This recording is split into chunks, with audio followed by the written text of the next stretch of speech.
Hoy, en Urgencias Médicas, veremos urgencias de la vía aérea. Un neumotórax se define como la presencia de aire o gas dentro de la cavidad pleural. La cavidad pleural es el espacio potencial formado entre la pleura visceral y la pleura parietal del pulmón.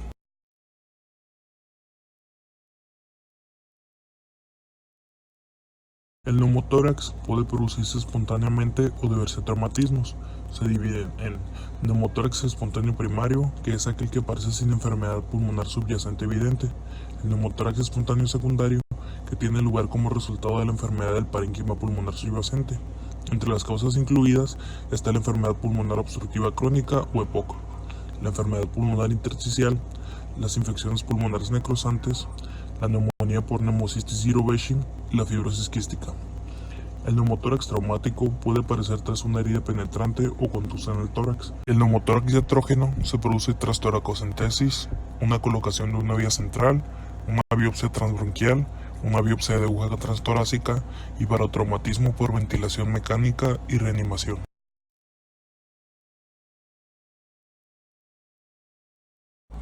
El neumotórax de tensión se produce como resultado de una acumulación continua de aire en el tórax, que es suficiente para empujar las estructuras mediastínicas e impide el retorno venoso hacia el corazón. Esto ocasiona hipotensión, alteración del intercambio de gases y finalmente un colapso cardiovascular. Puede producirse tras un barotraumatismo, debido a ventilación mecánica, una herida torácica que permite entrar pero no salir al aire, o por un defecto de la pleura visceral que se comporta de la misma forma, como un efecto de válvula de bola. Hay que sospechar de la presencia de un neumotórax de tensión cuando un paciente sufre hipotensión y dificultad respiratoria y está sometido a ventilación mecánica o se le ha practicado cualquier procedimiento en el que se le perfora el tórax con una aguja.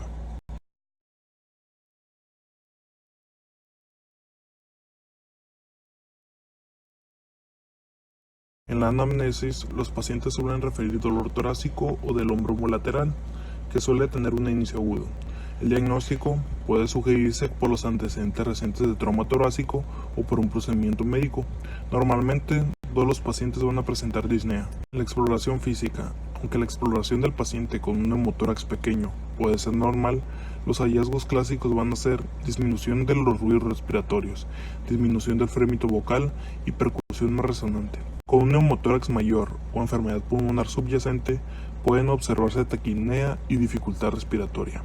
El hemotórax afectado puede ser mucho mayor por la disminución de la percusión elástica del pulmón colapsado y relativamente inmóvil durante la respiración. Si el neumotórax es muy grande y sobre todo si es un neumotórax de tensión, el paciente puede presentar dificultad respiratoria grave, diaforesis, cianosis e hipotensión.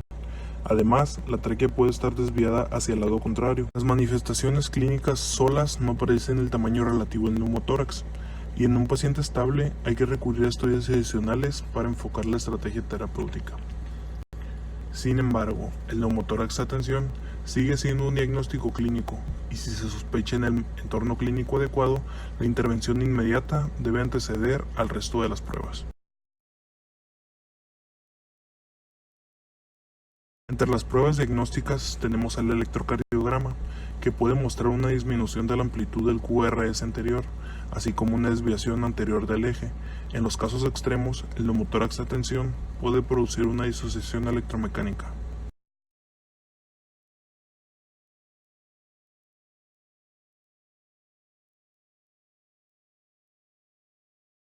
La radiografía de tórax mostrará una separación de la sombra pleural de la pared torácica. Si la radiografía PA es normal y se sospecha que existe un neumotórax, una placa en decúbito lateral ayudará al diagnóstico. Si bien el neumotórax de tensión es un diagnóstico clínico, la correlación radiográfica incluye desviación mediastínica y traqueal hacia el lado contralateral y depresión del diafragma homolateral.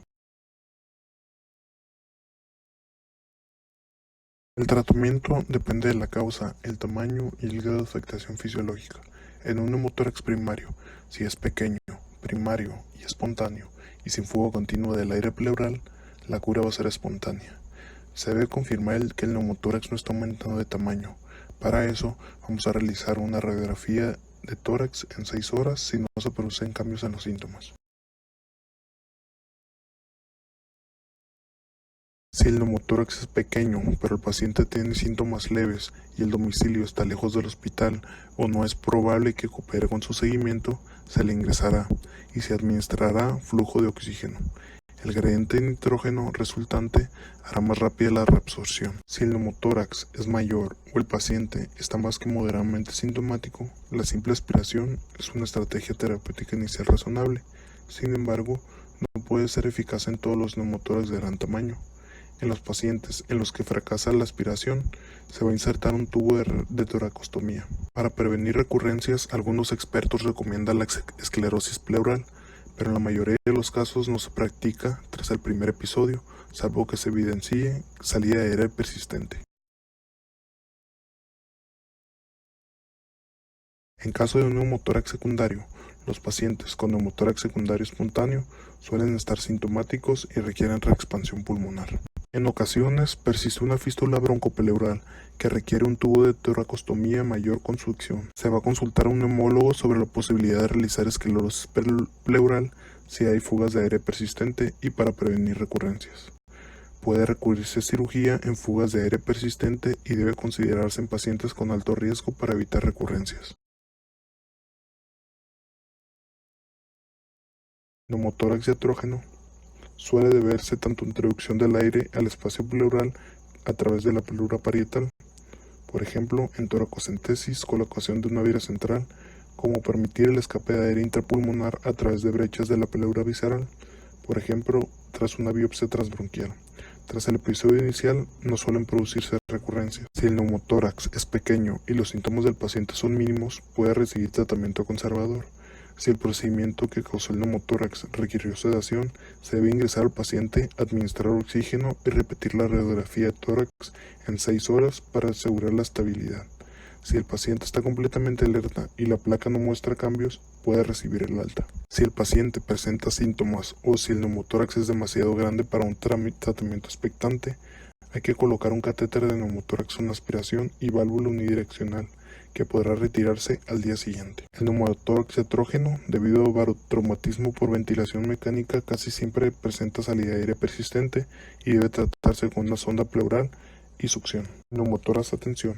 Cuando la situación clínica y la exploración física constituyen una clara indicación del diagnóstico, se debe descomprimir inmediatamente el hemitórax afectado con una aguja calibre 14. Se colocará la aguja en el segundo espacio intercostal en la línea medioclavicular, justo por encima de la costilla. La liberación del aire con la mejora clínica confirma el diagnóstico. Si el paciente está obeso o tiene gran cantidad de tejido mamario, puede necesitarse una aguja más larga que un angiocatéter habitual, con el fin de llegar al espacio pleural para la descompresión. Se sellará cualquier herida torácica con un vendaje oclusivo que mantenga colocado el tubo de toracostomía.